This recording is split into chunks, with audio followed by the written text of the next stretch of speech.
Hey everybody, well there's a lot of talk about schedule right now. A lot of it. And a lot of it is because we're so busy. The market is absolutely on fire. Coming out of COVID, it's been nothing but maybe controlled chaos. But either way, there are times in our lives that we just get busy. And what I want to talk to you today about is how do we turn busy into a productivity ninja manager of schedules? Because here's what I know. If you want to have a top 5% business, if you want to have a top 5% business, you need to have top 5% behaviors. And I think it all starts with your schedule. So today I'd like to talk to you a little bit about how I teach folks to manage and own and just create amazing lives through their schedule. One way of talking about schedule is time. Here's what I know about high performers is that they don't have any more time than any of us do. What they do is they have a different value calculation of how they expend that time. And so what I like to do is talk you through what it would look like if you had an extra 52 days a year. Think about it for just 1 second. The opportunities are endless, right? So what would it look like? Like, what would you do if I just instantly said, hey, listen, I know that the calendar has been the same way it's been forever and ever and ever, but I'm going to give you an extra 52 days a year for you to do whatever it is that you want. You could spend it on your business. You could spend it in your relationships, your community, your health and vitality. Just travel. What would you do? The reality is, if you manage your schedule correctly, if you manage your schedule like a top producer, a high performer, you can actually add an additional 52 days per year to your schedule. Let's go through how. Before we get there, how many of you break into a sweat when I say, hey, let's just add fill in the blank, right? You know what I'm talking about? Where like you go, oh my gosh, I'm such a high performer. I'm so busy. I've got everything. I want you to break the mindset. I want you to see the opportunity. I want you to push through the pain associated with just a little bit more, okay? So don't shut down on me. I want you to open up. I want you to clear your mind, create a mindset that is open to new ideas. Let me ask you this question. Are you currently living the life that you want? I'm not talking about small stuff. I'm talking about epic, right?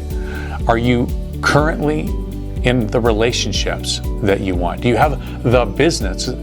Is your connection with your community? Is your parenting where you want it to be? If the answer is no to any or all of those questions, this is where it starts, right here. And I'm gonna share with you this quote. I wish I knew where I got the quote from.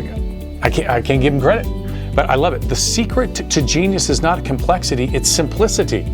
The art of focusing and becoming world renowned is one thing or one area, okay? So again, the idea of someone, I think of outliers, I think of Karate Kid, I think about these people that were given this legendary card, right? This placard that when you see them or you see that title, you think, yeah, 10,000 hours, right? The genius is not in complexity. In other words, the genius isn't in you doing a gazillion things. The genius is in you mastering one. If I might give you one to master, it's your schedule, it's your calendar, right? So, secret weapon that we're going to talk today is the calendar. I want you to get really clear on something because this is a life-changing secret weapon. This is the genius that the 5%ers, I might actually say the 1%ers, have mastered. This is something that will not only change everything in your life, but it will leave a legacy of change in the lives of your descendants. And if you do it correctly, it will impact those people that work around you in the communities. You actually could have an impact on thousands of people just by controlling your own schedule. I know, big statement, I get it. Pressure's on me to make sure that you leave this video with some key actionable tactics that you can take to change your life and your schedule. So let's go. Throw a couple of rules at you real fast. Numero uno. Well, maybe these are truths before we get to the rules, okay? Truth number one, There is no such thing as multitasking, zero, none. Listen, there's science behind this. So if you believe, and some of you right now just scoffed and went, oh, he doesn't know what he's talking about. Some of you are like, oh, I multitask all the time. Here's the bottom line. It's not me talking. Okay, I'm here delivering the message. There is science behind the fact that there is no such thing as multitasking. If you can't get past that, go ahead and press pause and go Google and get yourself wrapped around that. But the bottom line is, if it's important, it deserves 100% of your attention, not a portion of it, not multitasking portions. Got it? All right, so if it's important, it deserves 100%. Multitasking is not a thing. Number two, the number one enemy to your schedule is sitting in your chair. It's you. It's always been you. It always will be you. It's you. Number one enemy to you controlling your time and your schedule. And number three, organization. Organization is freedom. It's not the other way around. We run into far too many people who think, oh my gosh, I don't want to live that organized. It feels so stifling.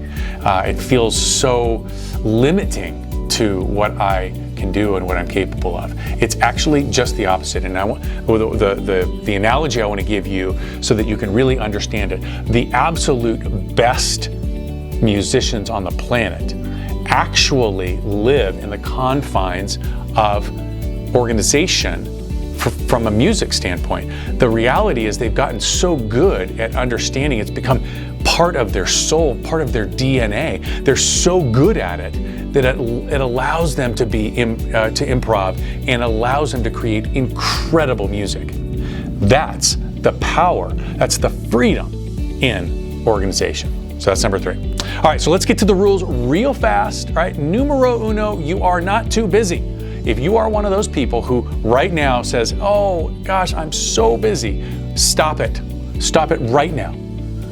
Every time you say that I am so busy, you are telling everybody around you that you are too busy for them. You are telling them that you are at the outer limits of what your capabilities are, and nothing could be farther from the truth. And we are going to create space right now so that you have a space for all the business you could ever take care of, all the people that you ever wanted to love, all the community that you ever wanted to serve. We're going to do that now. But if you are one of those people who runs around like a chicken with their head cut off, or when people ask you how are you doing, the answer is, I'm so busy. Stop it right now. There's no lying. There is no lying. At all times, we have to tell ourselves the truth. This is critical to operational organization, scheduling, management. If we mess up, fine, no big deal. We just call ourselves on it, we move on, right? If we commit to something, we actually follow through on our commitments. We are those people, and you know these people, right?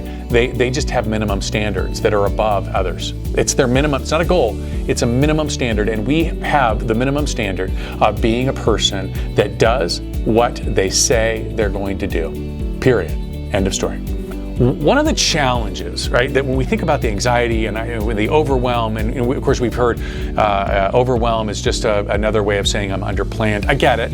I might change it just a little bit, right?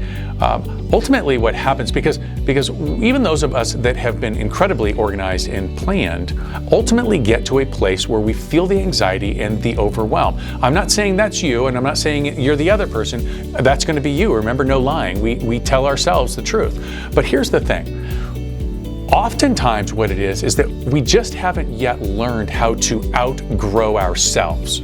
Okay, and what I mean by that is we put this ceiling on ourselves, and we are only capable of doing certain things. And listen, I get it, right? When we first started, we had to do everything, right? Entrepreneur, parent, whatever, like salesperson, you did it all. You did the looking up the numbers, you did the prospecting, you did the appointments, you did the brochures, you did everything. You only have so much time, so you have to then begin to figure out how you're going to value your time differently, and that is allowing yourself to outgrow you, right? We're going to dig deep into that. So for this exercise, I want you to do me a favor. I'm going to talk to you. Well, first of all, why don't you just put out all of the preconceived ideas? And I want you to have a really open mind. There was an interesting conversation that my leadership team and I had back in the middle, well, it was probably the beginning, probably April of this year with COVID. And we were talking about how, gosh, we want to get back to normal. We want to get back to normal. And we had to stop and we asked ourselves a question. Do we want to get back to normal? Is normal what we're looking for? Or what's the normal that we really need to get back to? It was very interesting and it gave a lot of freedom to all of us to reimagine what normal could be. And I want you to do that today, right? All right, so scheduling. Let's go through this. Let's grab a piece of paper. All right, I want you to write out everything on your calendar from the last 2 weeks. Okay, so grab your calendar, grab a piece of paper. I want you to write down all of the things, the actions that you took that were on your calendar from the last 2 weeks. If you want to, you can take and make 2 columns. You can make a personal column and a business column and make it a little bit easier for this exercise, because for this, we're actually going to focus in on the business piece, but understand this exercise works for all facets of your life. But just for the benefit of this, we're just going to focus on the business. So I want you to write all of that stuff. So go ahead and pause this and go do that.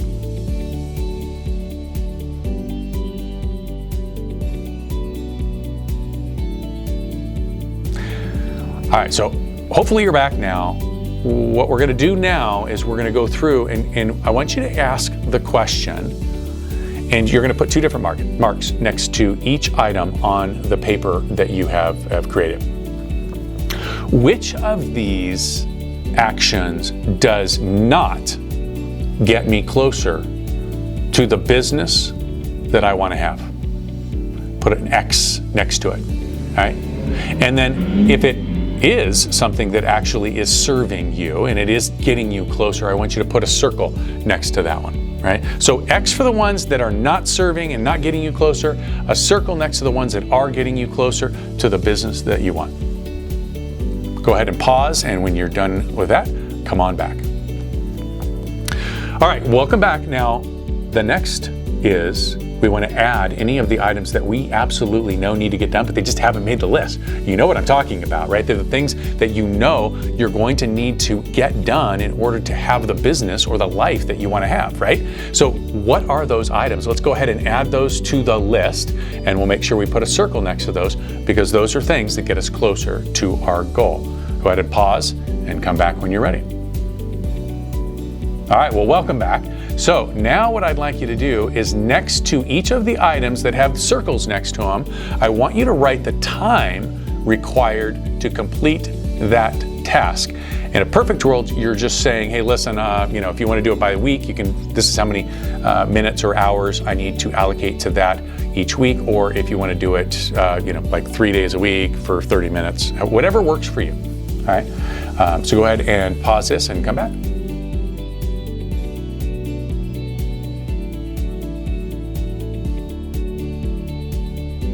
All right, well, welcome back. So what's the total?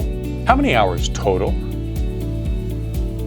Likely it's a lot less hours than you thought it was. At least that's the experience that I have with so many sales professionals and entrepreneurs, is we think that we are busier than we actually need to be, which asks the question, wait a minute, what's going on here? Where's all of my time going? That's what we're going to tackle now. When it's all said and done, as you look at that list of all of the actions that you were doing, that you still need to do, and the items that you now need to add to, they ultimately fall into basically 5 disciplines. And I'm going to focus in on sales here, okay? But they basically fall into 5 disciplines. If you're an entrepreneur or a leader in a different capacity or a different industry, you'll understand how these align with yours, and you can rename them. But number 1 is prospecting. We're all prospecting for clients. So that's number 1. The actions fall into either prospecting, showing property, all right, making presentations, going on listing presentations, that kind of deal, right? They're appointments. Number 3 is offers and paperwork. Got to do paperwork, right?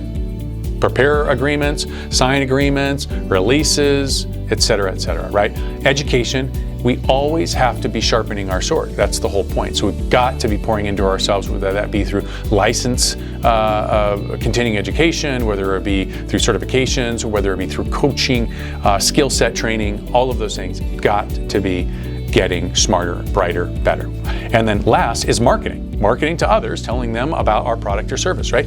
Ultimately, all of the things that we do fit into one of those buckets. So what if you got a call from a marketing person? What if you got a call from a marketing person and said, hey, listen, Todd, I have an incredible opportunity for you. I have this product that's going to generate, it's going to change your life, it's going to change your business, it's going to generate leads like you wouldn't believe. I only have space for 2 agents, and it's going to be first come, first serve. And I'd like to give a demonstration to you, to talk to you about this. What if you said, gosh, that sounds amazing, I would love to. I've got time this afternoon or Thursday between 2 and 4. Which is better for you? Wait, what? Yeah. What would it look like if you could actually have a spot in your schedule that thing would actually take place? Because here's what really happens, okay? Most people really, they stop, right? They listen, they sit on the phone, they listen to the pitch, they're ultimately they're neglecting the other things that they say are important to their lives, right? Whether it be family, or could be a dinner, or their prospecting time, or what have you. But remember rule number 2. We don't lie to ourselves. We don't lie. The reality is it's a distraction. And the gift of owning your schedule is that there is a place in your schedule for those conversations, right?